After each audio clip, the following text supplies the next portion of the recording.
Најпрво дозволете да кажам дека изјавата на премиерот кој што ја политизира работата на синдикатите и сака да ги доведе во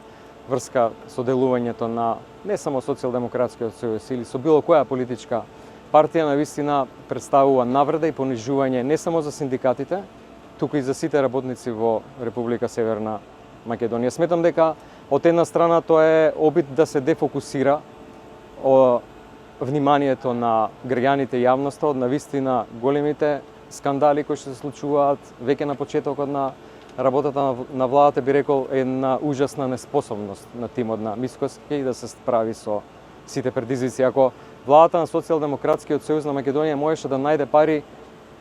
во најголемите кризи, во ковид кризата, во енергетската криза, за време на почетокот и во време на војната во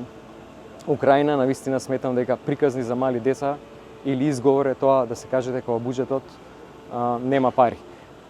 За време на нашето владење од 7 години ние покажавме што значи вистински да се мисли на работниците, да во континуитет се зголемува нивниот стандард и квалитетот на нивно живење, а владата на ВМРО ДПМН уште на почетокот кажува дека не само што нема да го зголеми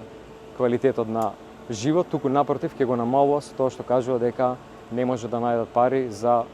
зголемување на платите кое што сите го очекуваат. Во времето на владење дополнително на Социјалдемократскиот сојуз на Македонија немаше големи протести, немаше штрајкови. Зошто? Поради тоа што синдикатите знаеа дека таа влада работи токму во интерес на работниците.